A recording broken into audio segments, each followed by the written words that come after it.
Renungan pagi pulang ke rumah oleh Ellen G. White, 20 Juni 2020. Mari kita berdoa. Bapa kami yang di sorga, Allah pencipta langit dan bumi, laut dan segala isinya, Allah yang maha besar, maha kuasa, sumber segalanya yang kami sembah selalu, melalui anakmu yang tunggal, Yesus Kristus. Terpujilah Yesus anak Allah yang maha tinggi, satu-satunya jalan dan kebenaran dan hidup bagi kami.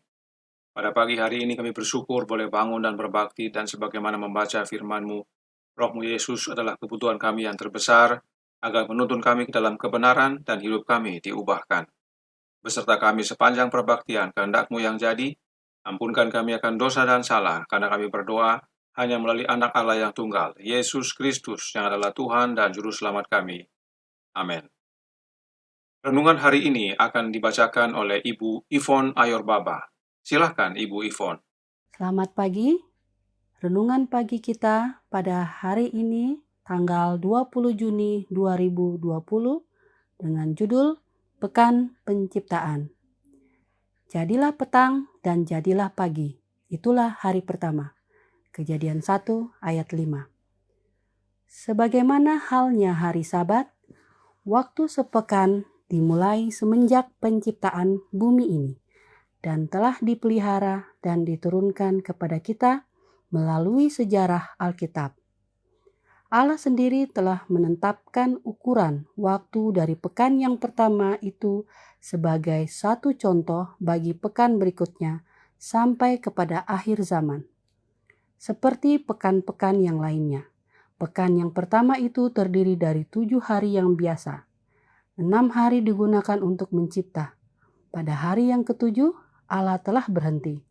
Dan kemudian ia telah memberkati hari itu dan mengasingkannya sebagai satu hari perhentian bagi manusia.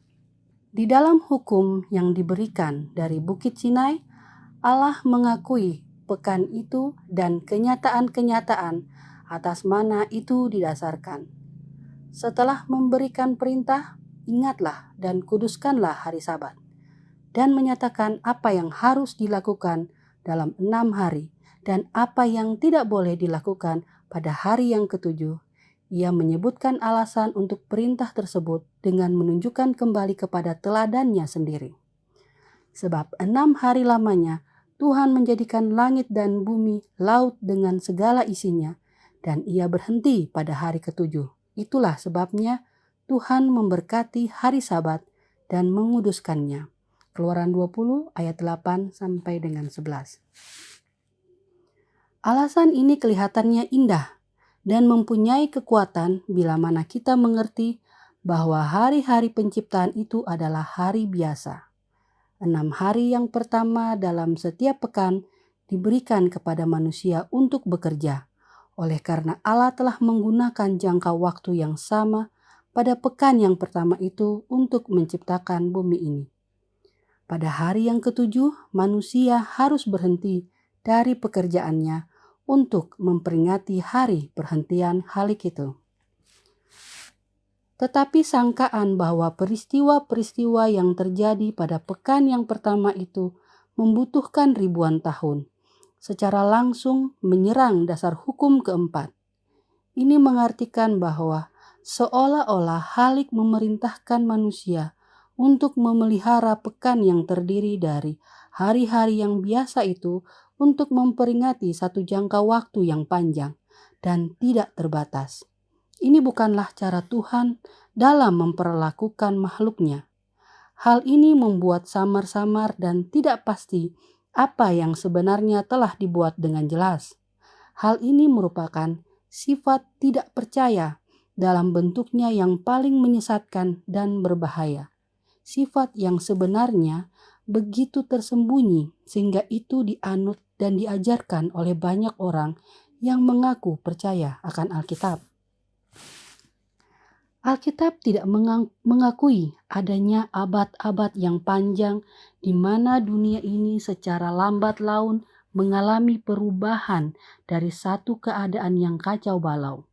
Alkitab menyatakan bahwa setiap hari penciptaan itu terdiri dari malam dan siang, sebagaimana hari-hari yang lainnya sesudah itu. pada akhir dari tiap hari penciptaan itu dinyatakan hasil pekerjaan Khalik. Alfa dan Omega jilid 1 halaman 120-121.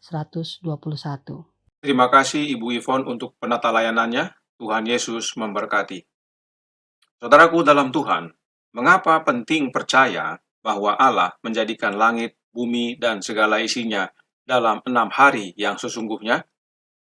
Nyonya White menuliskan dalam Lift Him Up halaman 52 paragraf 6 yang berkata, ahli geologi kafir menyatakan bahwa dunia ini jauh lebih tua daripada catatan Alkitab. Mereka menolak catatan Alkitab karena hal-hal yang bagi mereka bukti dari bumi itu sendiri bahwa dunia telah ada puluhan ribu tahun. Dan banyak orang yang mengaku percaya catatan Alkitab tidak dapat menjelaskan hal-hal indah yang ditemukan di bumi dengan pandangan bahwa Minggu penciptaan hanya 7 hari literal, dan dunia sekarang hanya berusia sekitar 6.000 tahun. Hal ini berbahaya, yaitu ajaran geologi kafir tersebut, sebab ajaran itu akhirnya ada yang menyebabkan pekabaran bahwa 1 hari penciptaan itu sama dengan 1.000 tahun. Dan bila memang membutuhkan ribuan tahun, maka itu akan menuntun orang dengan mudah menerima teori evolusi yang mengajarkan bahwa makhluk hidup itu berevolusi menjadi makhluk yang lain dalam periode yang lama, ribuan dan bahkan jutaan tahun. Ini semua karena manusia berusaha menjelaskan pekerjaan Allah yang ilahi dengan keterbatasan manusia. Roh Nubuat menasihatkan dalam The Spirit of Prophecy Volume 1, halaman 89, paragraf 3. Manusia akan berusaha menjelaskan dari sebab-sebab alami pekerjaan penciptaan yang tidak pernah Allah ungkapkan. Tetapi ilmu pengetahuan manusia tidak dapat menyelidiki rahasia-rahasia Allah yang empunya langit dan menjelaskan karya-karya penciptaan yang luar biasa yang merupakan mujizat dari kekuatan Maha Kuasa. Lebih cepat dari itu dapat menunjukkan bagaimana Allah ada. Manusia memahami bahwa pohon itu muncul dengan cara menanam benih yang kemudian tumbuh secara perlahan-lahan dan membutuhkan waktu bertahun-tahun sampai pohon itu besar. Manusia tidak dapat mengerti dan memahami bagaimana Allah yang Maha Kuasa pada awalnya menjadikan pohon itu langsung besar dalam sekejap. Sebab memang pekerjaan penciptaan itu adalah pekerjaan mujizat Allah. Itu sebabnya bisa dilakukan hanya dalam 6 hari. Apa bahayanya jika manusia berusaha menjelaskan pekerjaan penciptaan dengan pemahaman manusia? Manusia bahkan akan menjelaskan bagaimana Allah itu ada. Inilah bahayanya jika keterbatasan manusia berusaha menjelaskan apa yang Allah tidak pernah ungkapkan. Inilah nasihat yang disampaikan. Apa bukti bahwa pekerjaan penciptaan adalah mujizat? Ratapan 3 ayat 37 yang berkata, siapa berfirman, maka semuanya jadi? Bukankah Tuhan yang memerintahkannya? Allah berfirman, maka semuanya jadi. Pemazmur menuliskan dalam Mazmur 33 ayat 9. Sebab dia berfirman, maka semuanya jadi. Dia memberi perintah, maka semuanya ada. Nah, pada saat Allah berfirman, Allah mengeluarkan suara. Pada saat bersuara, maka suara itu menghasilkan frekuensi. Frekuensi adalah suatu gelombang suara. Tidak terlihat, tetapi terdengar, dan bahkan dapat menghasilkan sesuatu atau mengubahkan sesuatu. Coba perhatikan penelitian berikut ini. So we turn it on. It vibrates up and down. Not the biggest deal in the world, but straight away you can see where it's vibrating the most is going to be where on the outside where the salt is. Now watch what happens when I start increasing the frequency. Feel free once again to show your appreciation at any stage. As soon as this starts getting boring, we stop it. The first time I saw this, I couldn't believe I actually get paid to do this sort of thing. I don't think you're getting paid to do this. Bagi yang Mengikuti penjelasan renungan pagi tanggal 27 Januari 2020, akan ingat penjelasan tentang seorang ahli fisika Swiss yang bernama Hans Jenny. Dia menemukan suatu istilah dalam ilmu fisika yang disebut cymatic. Dr. Hans Jenny membuat eksperimen dengan menempatkan serbuk non-organik seperti serbuk plastik, cairan, garam, atau serbuk zat mati lainnya, dan ditempatkan di atas sebuah piringan yang disebut Chladni plate. Kemudian piringan tersebut menerima getaran dari frekuensi suara yang dipaparkan ke piringan tersebut, dan serbuk yang terdapat di atasnya berubah bentuk. Yang tadinya semrawut berubah menjadi bentuk geometris dan simetris. Lihat gambar berikut ini. Ini adalah hasil eksperimen Dr. Hans Jenny tentang frekuensi suara. Frekuensi suara yang manusia buat bisa menghasilkan bentuk demikian. Lihat juga percobaan berikut ini.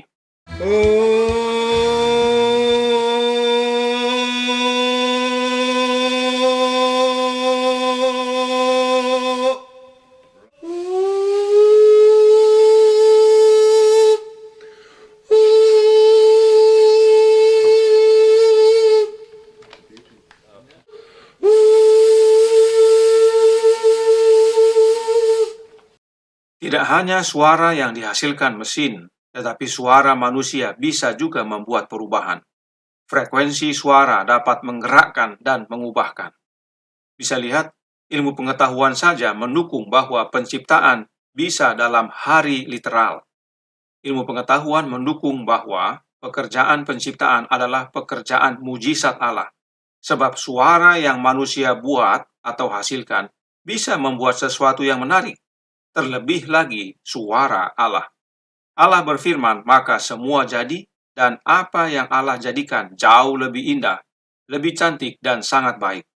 Allah tidak membutuhkan waktu ribuan tahun untuk menciptakan. Cukup dalam 6 hari. Sebab Allah kita adalah Allah yang Maha Kuasa. Tidak ada yang mustahil bagi Dia. Yeremia 32 ayat 17 menyatakan, "Ah, Tuhan Allah, sesungguhnya Engkaulah yang telah menjadikan langit dan bumi dengan kekuatanmu yang besar dan dengan lenganmu yang terentang. Tiada suatu apapun yang mustahil untukmu." Tidak ada yang mustahil bagi Allah, yaitu Allah Bapa. Karenanya Paulus menuliskan dalam Ibrani 11 ayat 3 yang berkata, "Karena iman kita mengerti bahwa alam semesta telah dijadikan oleh firman Allah, sehingga apa yang kita lihat telah terjadi dari apa yang tidak dapat kita lihat." Oleh karena pekerjaan penciptaan itu adalah pekerjaan mujizat, maka penting untuk memiliki iman, sebab Allah menjadikan alam semesta tanpa bahan dasar. Penelitian cymatic tadi masih membutuhkan serbuk, pelat besi, dan alat yang mengeluarkan frekuensi, tetapi Allah tidak membutuhkan apa-apa dalam menciptakan. Dia cukup berfirman, maka semuanya jadi dan ada. Untuk menerima ini perlu iman. Perlu iman untuk percaya bahwa hari penciptaan adalah 6 hari literal. Sebab tidak satupun dari manusia melihat hari-hari penciptaan tersebut, dan Allah juga tidak ungkapkan cara proses penciptaan tersebut. Dan karena hari penciptaan adalah hari literal, maka itulah sebabnya hari Sabat adalah hari literal juga. Itu sebabnya Alkitab menyatakan bahwa hari Sabat dirayakan mulai dari matahari terbenam sampai matahari terbenam. 1 hari penuh. Keluaran 23 ayat 32 menyatakan, itu harus menjadi suatu Sabat, hari perhentian penuh bagimu, dan kamu harus merendahkan diri dengan berpuasa, mulai pada malam tanggal 9 bulan itu. Dari matahari terbenam sampai matahari terbenam, kamu harus merayakan Sabatmu. Karenanya, Alkitab telah menyatakan dan ilmu pengetahuan itu sendiri mendukung bahwa penciptaan itu tidak perlu ribuan tahun, sebab Allah Maha Kuasa. Dia berfirman, maka semua jadi dan ada. Itu sebabnya pada hari Sabat, kita juga perlu untuk mendengarkan firman Allah, sebab firman Allah itu mengubahkan, firman Allah itu menciptakan, yaitu menjadikan kita manusia baru dalam Yesus. Sebab Allah Bapa menjadikan segala sesuatu dan menyediakan segala sesuatu di dalam anaknya. Tuhan memberkati. Saya bawa dalam nama Yesus. Amin. Mari kita berdoa. Bapa kami yang di sorga, Allah pencipta langit dan bumi, laut dan segala isinya, yang kami sembah selalu melalui anakmu yang tunggal, Yesus Kristus. Terima kasih atas nasihat penting bagi kami bahwa penciptaan itu adalah dalam 6 hari literal. Dan ini penting karena berhubungan dengan hari Sabat. Hari Sabat itu pun adalah hari literal, 1 hari penuh. Itulah yang kami perlu rayakan dan pelihara. Dan dalam pemeliharaan hari Sabat penting bagi kami menerima firman-Mu yang mengubahkan, yang menciptakan, agar kami menjadi manusia baru.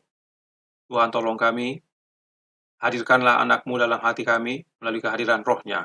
Kehendak-Mu yang jadi, ampunkan kami akan dosa dan salah, karena kami berdoa hanya melalui anak-Mu yang tunggal, Yesus Kristus, yang adalah Tuhan dan Juru Selamat kami.